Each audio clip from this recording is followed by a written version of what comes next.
What's up, guys? All right, so today we're going to be going over the designer notes coming to Operation Brutal Swarm fairly soon. So we're going to be talking about some of the changes coming to the game and how we'll look at the stats on operators and whatever. So win delta, so here in the presence, so percentage is 100% of the time. Let's say it's active in every single game. So these ops are obviously picked more often. So you have overpick too weak or overpick too strong, underpick too strong, and underpicked too weak. So here we see some of the newest operators to Siege.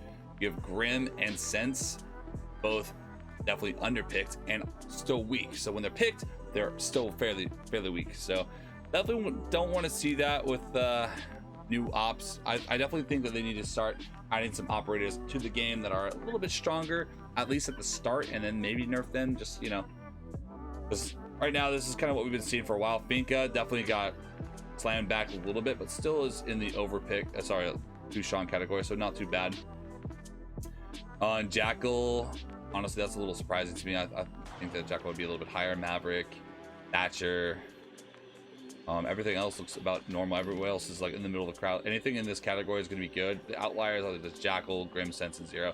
Zero, I'm not surprised. Zero requires a lot of team coordination and cam watching, and a lot of times people pick Zero. They're not with a team that's going to actively watch their camera. This is pot and above. So, and here are the defenders. Alibi, not surprised. That gun is crazy. People pick Alibi. They're usually someone that can shoot their gun pretty good. Boom.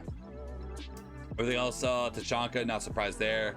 Everything else is kind of fine. I mean, Cav doesn't really surprise me because when people pick Cav, they kind of know what they're doing.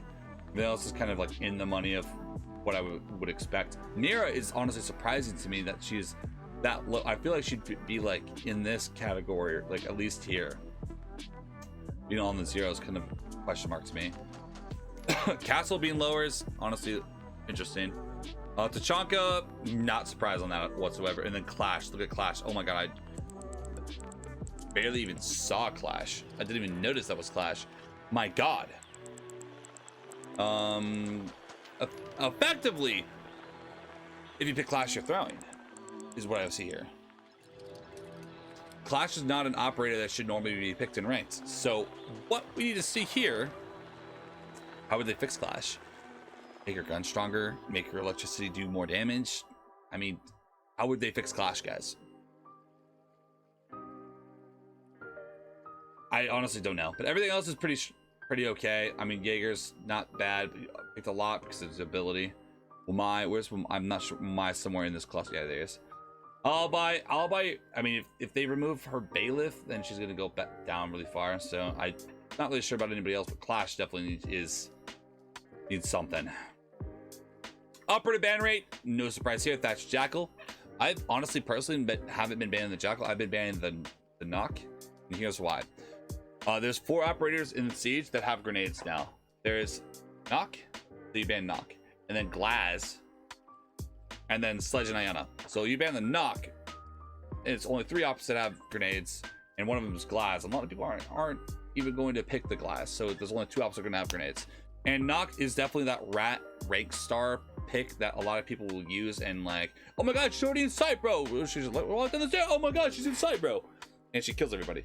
And it's like, I like banning that operator so we can play a little bit more structured game of Siege. Personally, that's what I like. Jackal doesn't tend to do that much, but Thatcher Jackal is usually the go-to ban for most people. And I mean, 90% no ban is kind of crazy. I mean, that's not just people being lazy. Not really surprised on that. Fontaine, Osa, Nomad, Doke, and then a bunch of randoms. Okay. Not surprised on this. Honestly, I expect to see Alibi a little bit higher. Personally, 2% is very low for Alibi. I think Alibi should be like more at the 8%. This is plat and above, so I only know my elo. We have Mira, Valk, obvious go-tos. Definitely nothing wrong with these bans. Valk makes ranked really easy for a lot of people. Mira, Cade ban for certain maps. Cade ban is nice sometimes, and then you have the no ban. These are the outliers. Anything under no ban is just laziness. So I mean, there you go.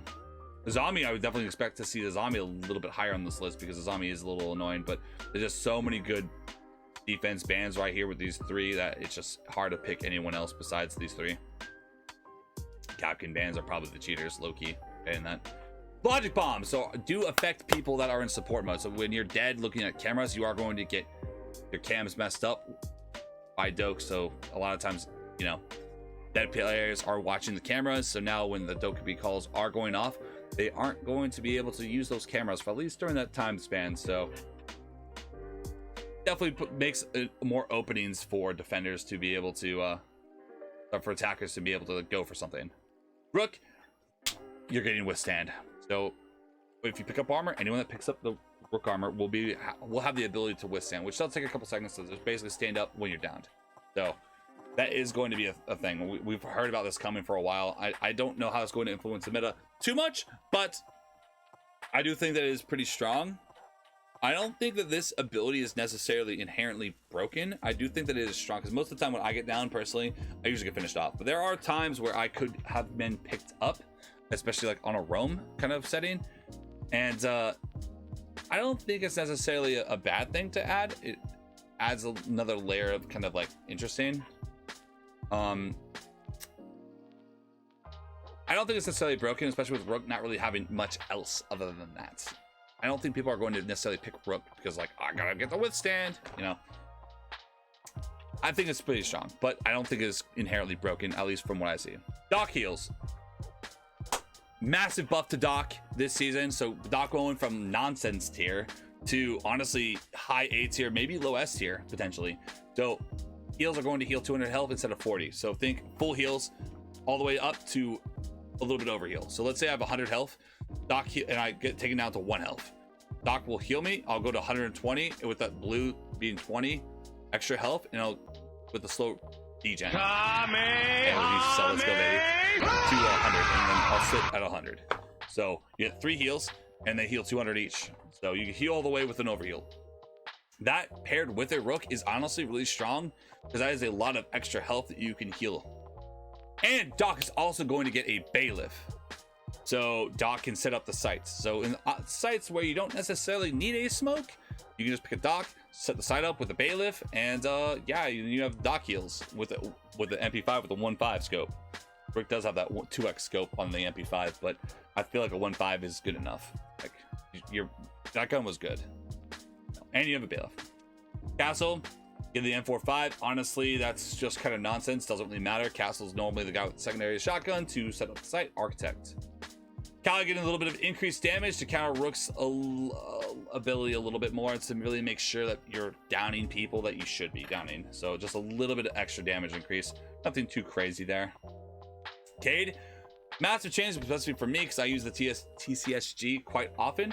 So you're getting a lot more ammo on Cade and Goyo from 71 to 121. So a lot of times I found myself struggling to make sight rotates with the shotgun because it is a slug shotgun. It takes like 10 something bullets or more to make a rotate, and then I don't have that much ammo to actually engage people.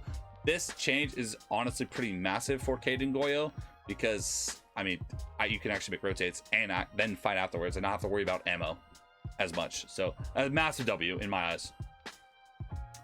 So overheal was reduced from 40 to 20, like I kind of talked about it being like, say you have 100 health, you go down to 1, you go up to 120 instead of 140. So overheal has been lowered to 20 health because every Doc stim is going to overheal you all the way to maximum to extra 20 health, no matter how much. Let's say you're a 3 armor that has 125 health, you have Rook armor, you have 145 health, you get downed, and then you stand up from a Doc heal, boom, and now you have 165 health. So a lot of changes there. So Doc and Rook, the Wombo combo is coming back. Though it used to be a Wombo combo for a long time, but that was because of the ACOGs. Now they're coming back for a different reason.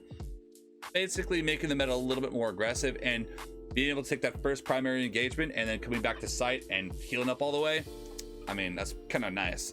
If you ever like won a firefight or barely lost, or like, you know, coming back to site, you have 1 health, boom, Doc stim. You're 100 health again, go do it again.